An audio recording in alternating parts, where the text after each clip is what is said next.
3 people, including a 10-year-old boy, have been killed in the seaside city of Bat Yam.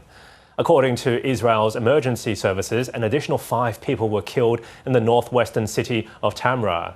Meanwhile, there are reports Israel has targeted a leader of the Houthi rebel group in Yemen.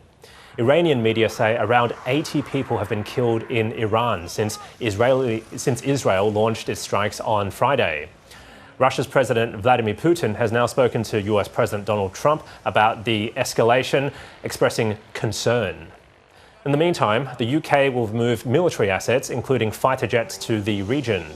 Australia's foreign minister has called for a de-escalation between Israel and Iran, adding the country stands behind its allies.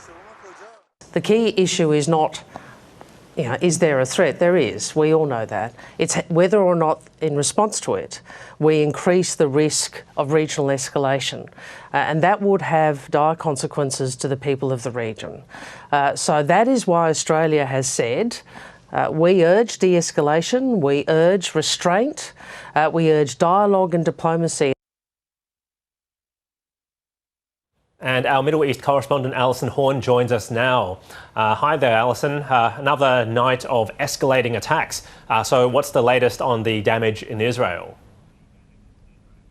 Yeah, hi David. Look, it is still quite early in the morning here in the Middle East, so details of the extent of the damage across both Israel and Iran are still coming to light. What I can tell you though is I do have some updated information about the death toll within Israel. We have just heard that a 4th body has been pulled from rubble in that central Tel Aviv city of Bat Yam. We understand it is another young child. So that takes the death toll in Bat Yam to 4 now, following these Iranian missile strikes.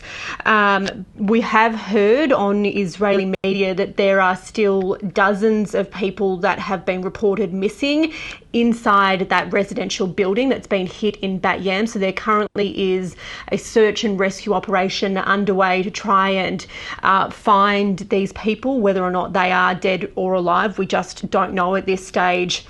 There are hundreds of medical and emergency services personnel who have been deployed to this heavily residential area to try and find these dozens of people that are still missing. So I think we can expect that the death toll within Israel will rise over the coming hours.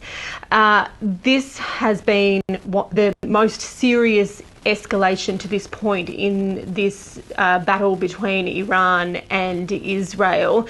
Earlier in the night, we saw Israel launching strikes into Iran. They were targeting, they say, nuclear facilities, including in Isfahan, also oil refineries and Iran's defense ministry. In response, Iran fired waves of ballistic missile retaliation into Israel, targeting what it says defense and oil facilities.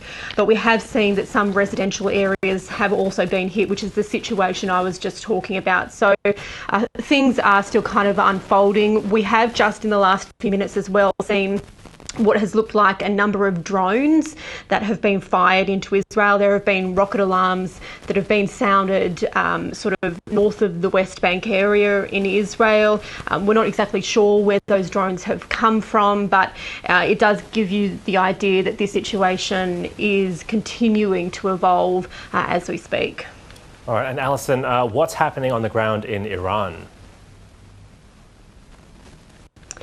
Yeah, so it seems that both Iran and Israel are increasing their rhetoric. In fact, Iran's president has said that a more severe response will be levelled at Israel if Israel does not stand down. Now, that doesn't seem likely that Israel will stand down, given that it has labelled this as trying to bring down what it describes as an existential threat to Israel. And by that I mean that it is claimed that Iran is on the verge of being able to create nuclear weapons, which is why it says it has been targeting these nuclear facilities both in Isfahan and also Natanz.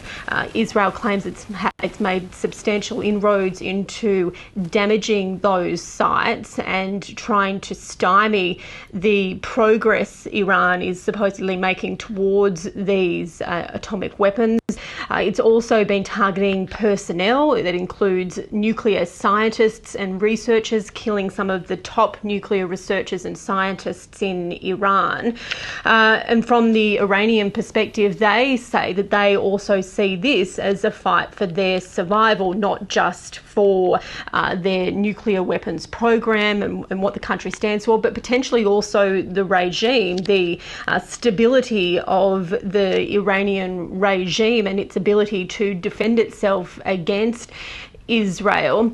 At the moment, it doesn't appear that there have been any serious attempts at a diplomatic resolution. And as I said before, both Israel and Iran seem to be increasing their rhetoric. And I think now that we're seeing within Israel some pretty serious strikes on residential areas, Iran isn't saying that they're targeting residential areas, but those missiles are now hitting residential areas. I think that we will see an even more severe response from Israel. We are seeing most of these kind of volleys and these waves of attacks playing out at night time. So it seems that we will probably be ready for another night time of severe attacks and responses between both sides tonight.